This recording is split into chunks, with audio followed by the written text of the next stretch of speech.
Hello, guys. Welcome back, or welcome for the first time. So we are reacting to another Atarashii Gako song called Maximum the Hormone. And this was requested by Motomek. So thank you so much, Motomek, for requesting and sending this over. So let's go for it.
Wow, that was really different, and that was is it Shimi? That was the other band, the heavy metal band. Because I was like, oh, is this Atarashii Gako? But yeah, it is, because they were just featuring with Shimi, if that's how you say their name. But yeah, this was so different. Like, they're very versatile, Atarashii Gako. They can do a lot of stuff. And I liked, me personally, I don't like heavy metal. I don't mind heavy metal, but when it goes to like the shouty bit, the rah, rah, rah, like, I can only take a little bit of it. It's just not for me. It's not for me, but I can appreciate it because it's like a lot of it is, it gives the stereotype of it being dark and stuff. And there are elements of it kind of dark and sort of like a bit ghosty and a bit like eerie and a bit like creepy. And so I can appreciate the artistry behind it. But in terms of listening, it's not my cup of tea because most of the time I feel like I'm getting a headache. But from a objective perspective as an artist myself and just of creation, I feel like a lot of the lyrics that they were saying in the bits where they were kind of doing that rah, rah, rah, that bit was very much about like releasing and like leaving all that fear and pain and everything behind in that moment. So I feel like for them as artists, it's a way that they can release all of that pain that they're talking about, all of that, which it is for like a lot of us. Music is that.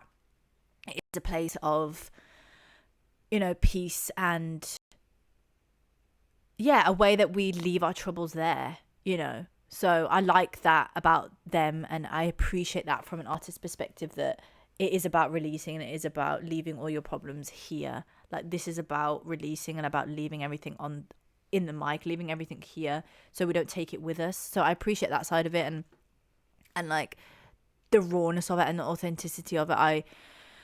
I respect that, you know what I mean? And I appreciate that.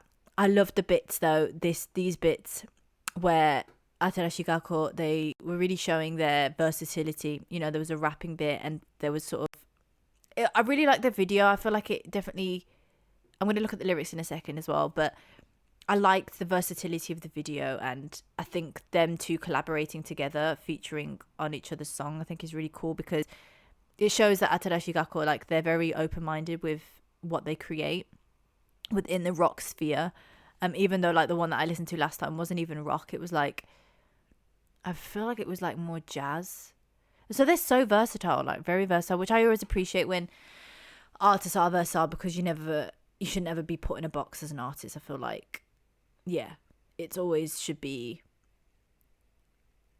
you should just be what you want to be and create what you want to create. So I really appreciate the versatility behind them and them not putting themselves in a box of one genre.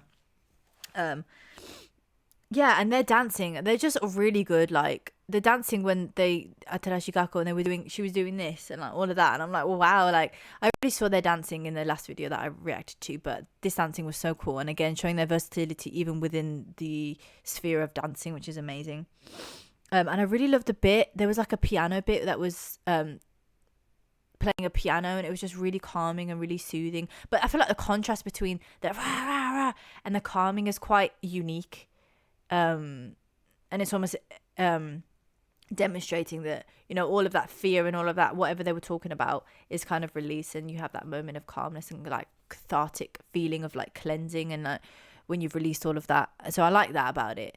Yeah, and I really loved this. I think this bit was my favorite bit of it, the bit where it kind of went a bit more traditional. This bit,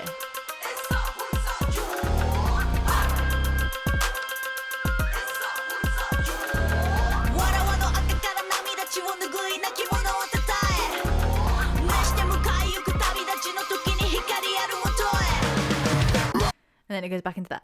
So yeah, I honestly loved it. I think it was so refreshing, so like cool to see them do something different.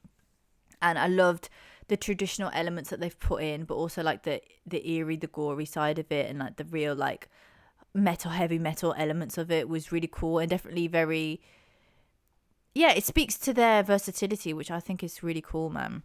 So let's have a little look at the context of this song. And see.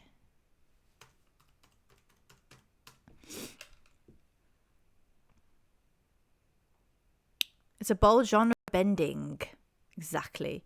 Genre bending reimagining of a classic Maximum the Hormone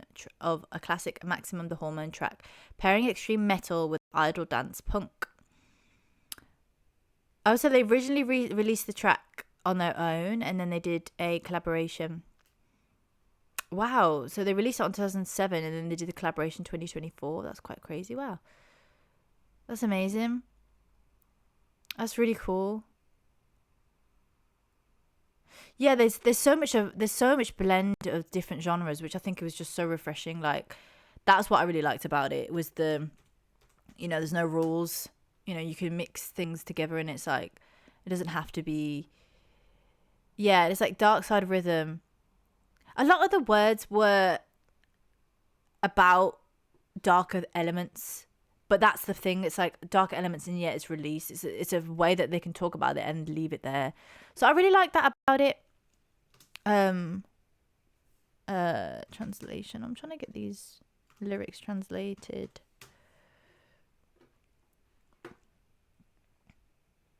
Let's get them in English. Resentment, grudge, darkness towards us. Darkly I rot, whispering voices weakly. Shattered, groaning, melting, where am I going?